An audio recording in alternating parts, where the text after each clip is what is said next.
welcome to DenziNow. I'm your host Mike, and we've got 4 more episodes of Kamen Rider Build to go through today. And I'm really stoked because I'm going to tell you, Kamen Rider Build, we're 12 episodes in now. Today I watched episodes 9 through 12. So it's episode 9, The Trap of Project Build. 10 is Technology of Destruction. 11, Burning Dragon. 12, Theory of Conspiracy. This show has really drawn me in. I'm really enjoying it. More than I have enjoyed a new Kamen Rider show in quite some time. I enjoyed Kamen Rider Drive when we watched it for DenziCaster. I've enjoyed what I watched of X-Aid, but I have not. It wasn't must-see TV for me. I enjoyed what little bit I saw of Ghost. Again, I haven't finished that show either because it wasn't must-see TV for me. This is must-see. I have a hard time actually waiting for the 4 episode blocks now to come out in order to watch them and be fresh for the show. Because I don't like watching them in advance and then rewatching them for the show. I don't like to do that. I like to watch it and then talk about it. So that it's my first blush, it's my first impression, and I don't have a whole heck of a lot of time to think about it.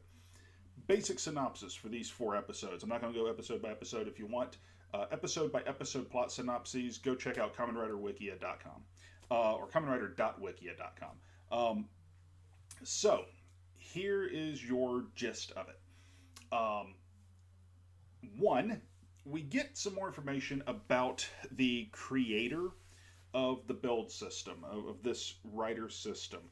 And that is, and I've got some notes over here I'm checking, that is Katsuragi, our would-be murder victim, the guy that Ryuga Banjo is basically been framed for murdering, and that Sento might have killed. We just don't know. So we get a video at the beginning of episode 9 of him pitching the build system, basically like it's a sales pitch video.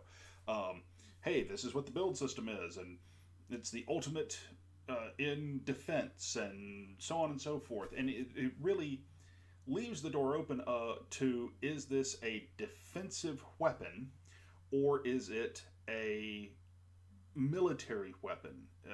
The distinction being, is it something meant to protect the masses, or is it something that is meant to subjugate the masses? Now, of course, the reality with most weapons is that it could be either or, depending on who's using it, how, and why. And that becomes, as you see through these episodes, a little bit of the crux of the matter. We find out that Toto, the country that we're based in here, the Toto government is, or at least everybody but the Prime Minister maybe, is in bed with a industrial complex, Namba Heavy Industries, who want to mass produce the build driver and sell it to everybody. They'll sell it to Toto if things go the right way, but if they don't, and the threat is out there, we'll just sell it to everybody. So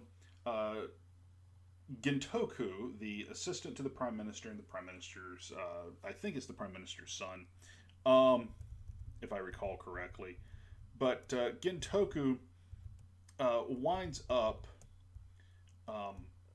essentially hatching this plan that Faust will steal the Pandora box, and by stealing the Pandora box during a meeting of all 3 prime ministers, it will spark a war that will serve Namba's interests and yet keep the rider technology in their hands, and they want to learn everything they can.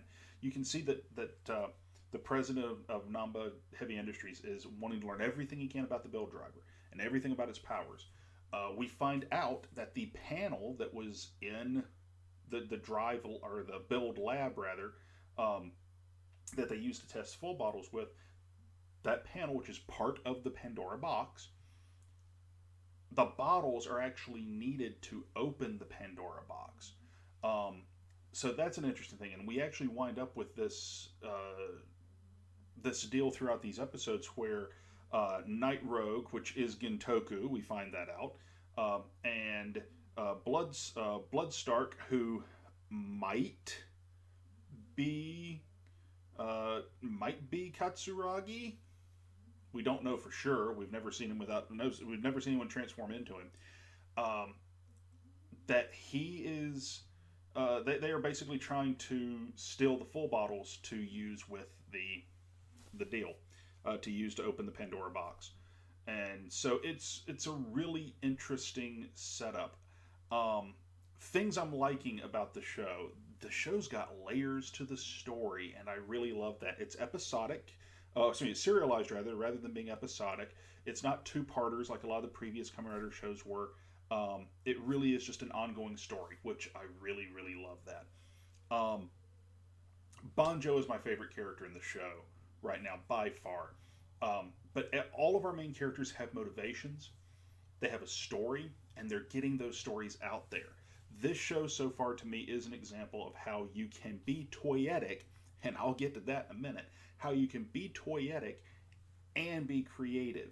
Um, I've often said there are a lot of shows that um, are conceived creatively first and uh, commercially second, but nowadays more shows seem to be produced commercially first and creatively second. It's here are the toys, now how do we make a story to fit the toys and sell them, rather than here is the story, what toys can we sell from the story. Um, so it's a really interesting thing here to be able to see. You can see and spot all the toyetic stuff, but there's a really cool story here, and they don't shy away from certain stuff in this series thus far. Um, with Sento, we see that Sento, Kamen Rider Build, is a man of science. He admires science. Um, he believes in science being used for just causes and for the advancement of humankind. Banjo, however, who is not a scientist, he's a fighter. He was a trained mixed martial artist and a professional fighter. Um, it's not about that to him. His story up to this point is revenge. He wants to avenge the death of his beloved. But um, what we wind up with is this ideological just loggerheads between the two, um, which you really see at its most concentrated in episode 9, where after seeing Katsuragi's video, um, they explain the hazard levels, which we've heard talk of up to this point. There's a fight between Banjo and one of the generals, I think Bloodstark, and I will probably alternate between saying Bloodstark and Bloodstalk. It's two different translations of it, and I've seen both. So if I alternate between the two, forgive me. But we see this thing between the two of them, I believe it was, where he says hazard level 2.7 and growing, and we finally get an explanation of that. The the gas that is used for the skywall, the nebula gas, if it is exposed to you and you die, then you are hazard level 1 or less. Um, at hazard level 2, you could become a smash monster. You transform into one of the monsters. At hazard level, if you're above hazard level 2, you would retain your human form when exposed. So, like Banjo is hazard level 2, but once you hit hazard level 3, then you could transform into a Kamen Rider. You could work with the Rider system. So, they explain that to us, and we can tell that we know that Banjo, if the generals are not just talking trash, that he's close to transforming. It reeks a little bit, the whole hazard level thing, it reeks a little bit of power levels in Dragon Ball Z. But here it has a technological basis, that it's the setting kind of creating the rules by which this hierarchy exists, of different types of monsters and creatures. I also like the idea that the build driver was created by the guy that founded the bad guy faction. Katsuragi founded Faust. He also created the build driver. I like that concept because it harkens back to the age-old Kamen Rider concept that they are no different than the monsters they fight, that their power comes from the source of evil they're trying to defeat. So I like that a lot. So I really dig Sento's character. I really dig Banjo's character. Banjo gets a lot of growth out of these 4 episodes. Sento, we see some, but really from the hero's side, Banjo's the star of the show for these 4. We get to see him finally transform. He becomes a rider, but in episode 11, Burning Dragon, he becomes Kamen Rider Cross Z, which he is actually given that name in episode 12. But because he claims that he is, well, I'll transform into Build and I'll do this, and that's when Sento goes, but you're not Build, I'm Build. Um, but I'm using the Build driver. How can I not be? So there's this little funny moment, but he's officially christened Kamen Rider Cross Z, which I think is certainly a nod to Z Cross in some way, shape, form, or fashion. Which I like that. I like that they kind of harkened back to that a little bit. And I'll say that the Cross Z costume, and it's written Cross-Z, but the typical Japanese use of the letter Z and things like this, they would say Z, much like the British do. So we would say Cross Z, just like you wouldn't say Z Cross, it would be Z Cross, because they use the X as cross. So I guess you could. He might actually be XZ. I haven't seen anything from the Japanese stuff where it's spelled out. And it's not ZO, it's ZO. I guess actually it is Z Cross. It's not Z Cross. Anywho, tangent. So I really dig the Cross Z costume. I really, really do love that suit. It is a really cool looking rider costume with a dragon motif. I like the black and purple with sort of the almost metallic orangish flames in different places. A really cool look. Unlike the Build costume, which his base form, Rabbit Tank, is not bad, and most of the rest of them are hot garbage. They're the most ridiculous costume since Forze. But you know what? That fits the Forze formula. The main rider looked completely ridiculous, and the secondary rider looked really cool and awesome. That's my only visual knock on the show right now. Is God, most of Build's forms are just terrible looking. But we see this growth and evolution of Banjo. He has to earn becoming a Kamen Rider. It is not handed to him. He doesn't just simply find the driver. We see him grow into that role literally through 11 episodes. We see it because he's in the first episode, but we see him grow into this through 11 episodes. That's not something a lot of rider shows do. A lot of them is just, here's your belt and we move on with life. Not so much here. So good on him for that. I'm going to say here, the plot thickens episode after episode after episode. They're not afraid to end an episode with the bad guys winning. Because really, the trap of Project Build at the end of it, the good guys are on the ropes. At the end of Technology of Destruction, the good guys are on the ropes. The comeback really is in... the comeback really isn't until Theory of Conspiracy. And if you're putting it in the terms of a professional wrestling match, which I'm intimately familiar with, it's Trap of Project Build is we're starting our heat and we're deep into the heat in Technology of Destruction, and Burning Dragon, that's our hope spot, and Theory of Conspiracy, here's the comeback. It's really interesting to see these episodes and to see that, like I said, they're just not afraid to have the bad guys winning.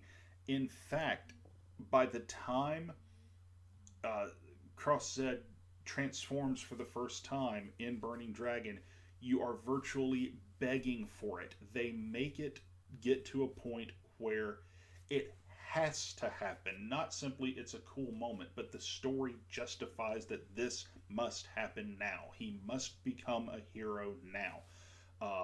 And I really, really like that. The villains are steal virtually every full bottle that Sento has except basically 3. He has the one to make his motorcycle, and then beyond that he has the dragon, which is actually Banjo's full bottle, and then he has the lock full bottle. And he uses the dragon and lock full bottles to transform, but he can't hold the form because the dragon full bottle is too powerful for him. but Banjo has been using it and grown accustomed to it and adjusted to its power or so on. That's kind of what you're led to believe. He's able to harness it better than Sento can. Sento has created for him this dragon companion robot thing that can sort of transform, and so that he can use just the dragon full bottle to transform with the build driver. So the the just sense you get when you get to that moment where it happens, it creates a genuine hell yeah moment as a viewer and as a fan watching, and I love that. The bad guys, there's some inner turmoil, there's some scheming. They have a plot that they're going towards. The Even when they get defeated, the plot moves forward. There's nothing wrong with this show yet, except, like I said, maybe some of Build's costumes. So, the music thus far, especially in these episodes, it's something I had never noticed before, I don't believe. But the music in this, I'm starting to get a distinct Akiba Ranger vibe in places. If you've ever watched Hikonen Sentai Akiba Ranger, which was sort of it was the unofficial Sentai, the loving tribute to the Super Sentai franchise, not aimed at kids. Some of the music when they would go into battle or for some of the fight scenes was some really hard, heavy music in places, but was very exciting and very action-driven music. And I'm getting a hint of some of those melodies and themes in the incidental music and the score for Build thus far. So it's not a bad thing, but I'm almost wondering, and I may do some research after this, of is it the same composer? Um, what I'm looking forward to, other stuff I enjoyed. Another thing I found very curious, and this is from a structure standpoint. Theory of Conspiracy, there were no opening or closing credits, which is very odd. Typically, a lack of opening closing credits is reserved for the series finale.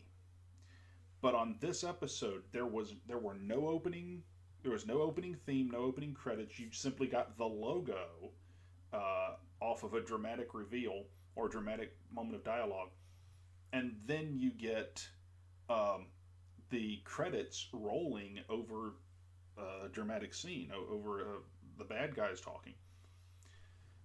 At the end of the episode, the ending credits are rolling as the episode is wrapping up. There's no ending theme. So I feel as if episode 13 is probably going to kick off and feel like the beginning of a new chapter. As if the first 12 episodes, this is the first chapter of Kamen Rider Build, and now we're going to move into chapter 2. And if that's the way they're going to structure the show, I'm intrigued, because no Kamen Rider show in modern times has ever been structured in quite that fashion. So I'm really intrigued. Is that what you're doing? Are we going to go another 12 or 14 episodes and then have another thing like this where there's no opening credits, there's no closing credits, we're going to use the entire time? From a violence standpoint, they're not afraid to bust a cap in a guy in this show. There are guns and people straight up get shot and die. And so that happens. And it's, again, unusual for a modern Kamen Rider show to do this. Back in the day, I mean, if you go back and watch some of old 70s and early 80s tokusatsu, people get mowed down with machine guns left, right, and center. But here, 2017, this is unusual. So I really do enjoy they're not gratuitous with it. And it's not out of place, realistically. It's not something that's just violence for violence sake. It fits the story, it fits the moment, but it's really unusual for tokusatsu in the here and now to kind of see that happen. So, all things considered, guys, I'm really digging this. I'm looking forward to seeing what comes next. I'm really looking forward to episode 13. Episode 13 is titled Who Takes Off the Veil? And be honest with you guys, like I said, I'm having a really hard time not going and watching episode 13 right now. I've already got it, but I'm having a hard time not going and watching it and waiting for the next 3 so I can come back on here and watch them all and talk with you guys about them all again. The only other thing that I could say that might be a little Sawa. Sawa is our Lois Lane character, is kind of the way I referred to her earlier. She presents herself as a reporter. Well, it turns out she's a spy for Namba Heavy Industries, who's trying to find out all she can about Build and report back. When this revelation comes to light, she does 1 or 2 things to try to get back into the good graces of Team Build, and does so successfully, and by the end of episode 12, it's kind of all is forgiven. With the storytelling style that this show has established, as much as they made Banjo earn becoming a rider, as much as they had Banjo and Sento earn each other's respect, which you see through these episodes, where they are now finally together on this, on their goals and on their mission, it doesn't feel like Sawa earned getting their trust back.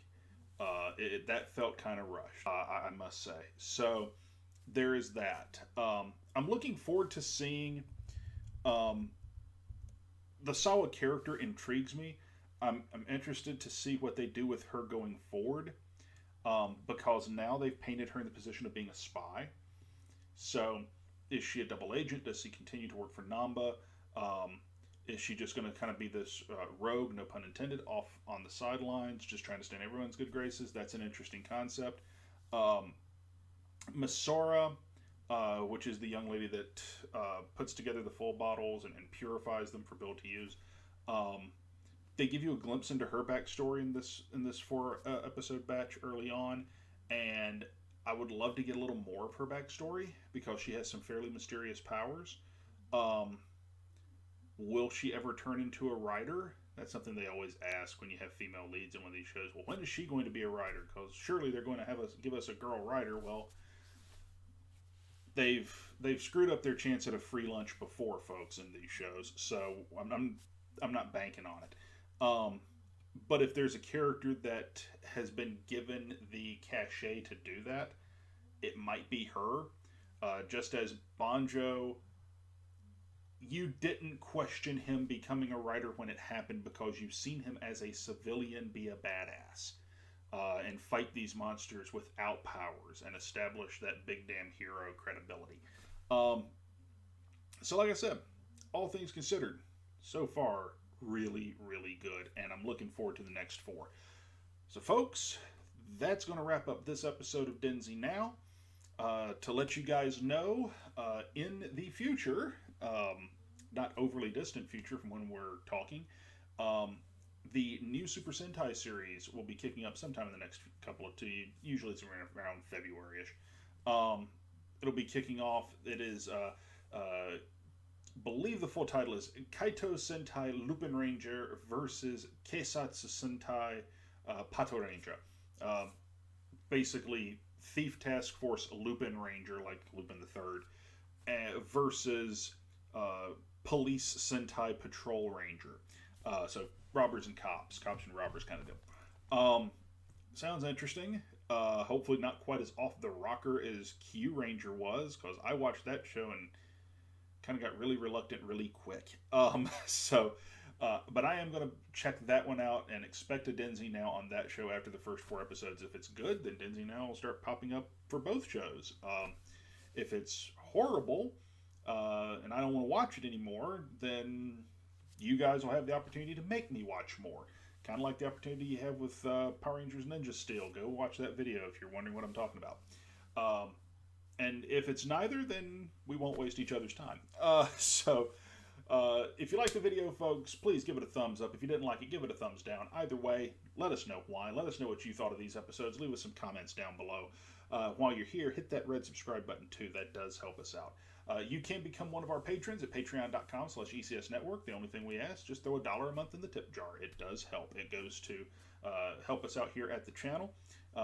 You can also help us out by going and grabbing yourself a cool t-shirt or something similar over at cafepress.com/ECS Network.